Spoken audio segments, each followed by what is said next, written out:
from the R8. I've got my wide-angle lens on. Just thought I'd try and mix things up a bit, really. Show you a bit more of the inside of the car while I'm driving, rather than focusing on this mug. So today's pretty cool. I basically got the keys to the very latest Audi R8 V10 Plus. So I actually saw the launch of this new R8 at Geneva this year, Geneva 2015. I gotta be honest with you, my initial impressions of that car weren't that great. Only because when they launched the first R8 way back like 2007, the design of this car then was wow. You know, it was so good. I think it made the whole industry pull their finger out and stand to attention. And they came out with this, and everyone was like, what the hell's going on?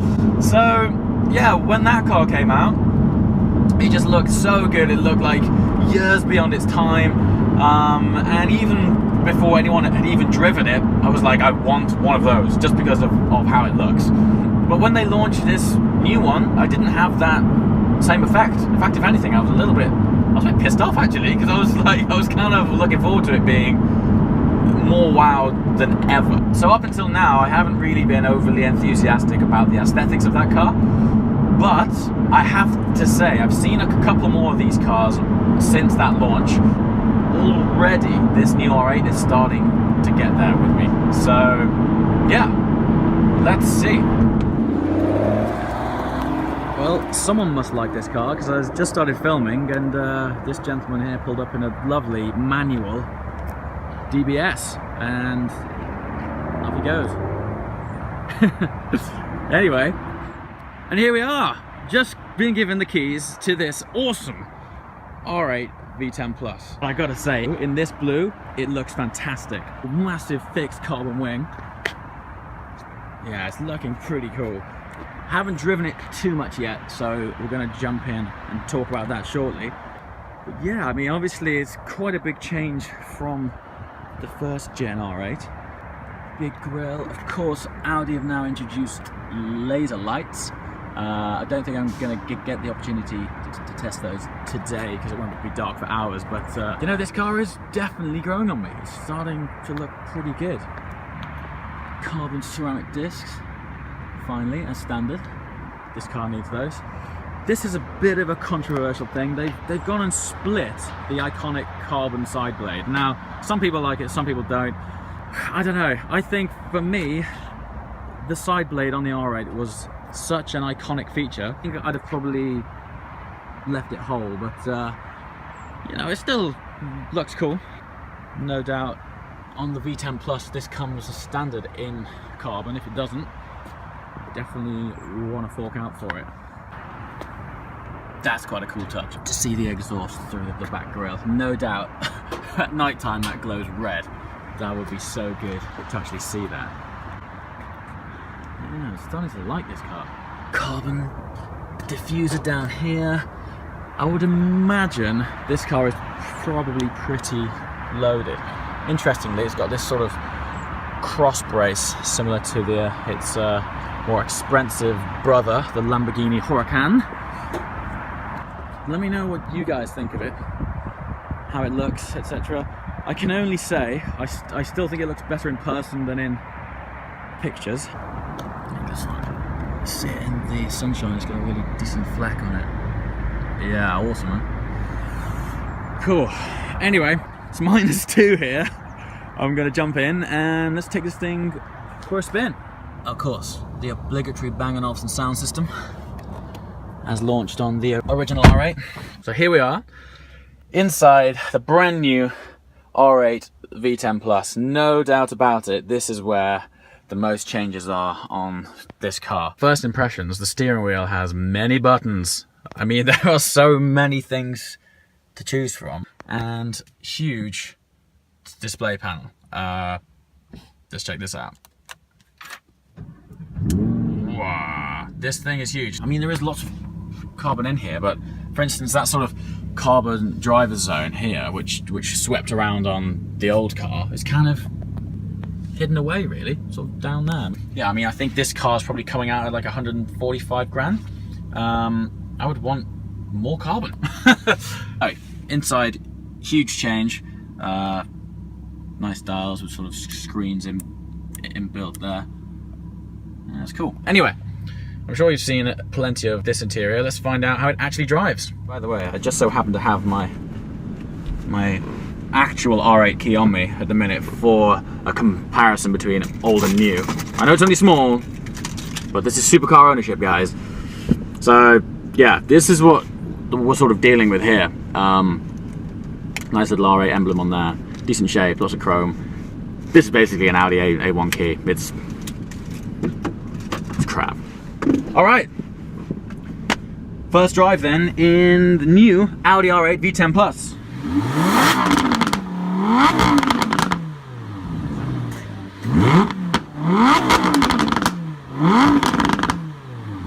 Right, so that comfort, auto, dynamic, standard, dynamic, engage, drive. Ooh. Now instantly, in fact two things instantly. The throttle response, well that, actually it's more of like this sort of early torque swell, is like immediate. It sort of jumps off the line with not much sneeze factor. Sneeze factor meaning there's not much sort of play in the pedal before the car moves. It's actually something the old R8 does, but not like this. This one jumps off pretty quickly. Second thing I noticed straight away is the steering is very light. I'm not sure if you can change that in the settings. I presume these days that this is now an electronic steering rack. Oh, there's baubles, there's pops and bangs, people. This is going to be cool. All right, let's see how this goes. It is fast. So the difference in power between my R8 V10 Plus and this V10 Plus, I think it's about 60 horsepower, which is not small change. Mine's 550. I think this is 610 horsepower.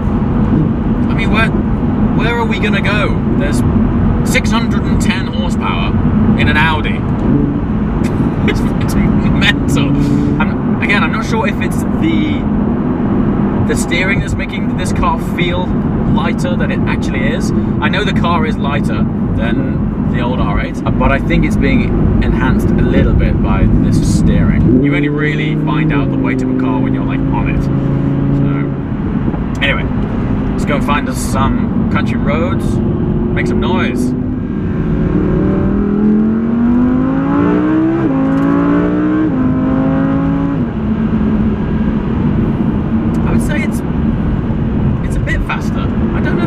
Faster than the previous R8. It's got lots of torque. It's not like a game changer, considering it's got less weight, 60 horsepower more. I'm not getting in this thinking, whoa, like hyperspeed.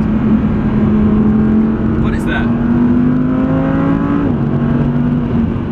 Of course, we have really big carbon ceramic brakes. I think manufacturers generally have evolved ceramic brakes quite a lot lately.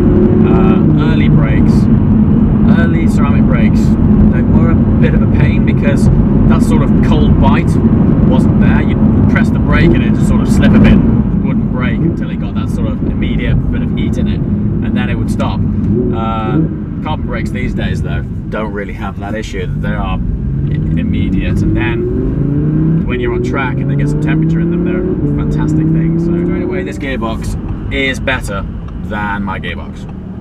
Sad face.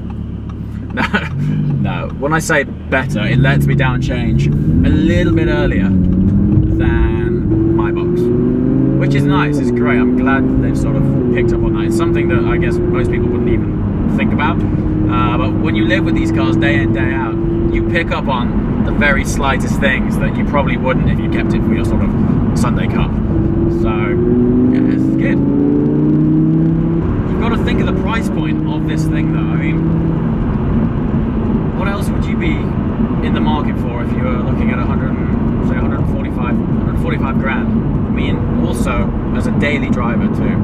I know it's a supercar and it seems excessive, but honestly, you could drive this as easy as a Golf. It's that's a good sound, right? Ooh, pops and bangs. Yeah, it's nice. Okay, really annoyingly, my GoPro's ran out of battery, so I'm just gonna give you a taste of the audio of being inside a tunnel from my phone. Okay, so I've managed to mount my phone. We're about to go through a tunnel.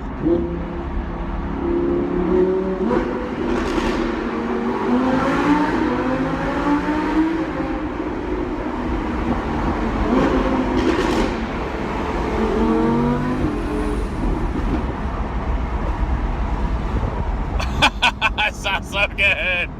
Honestly, this is the kind of menu on this dash that you need to like sit with the manual and have some serious bedtime reading to understand what the hell is going on here. Too much stuff.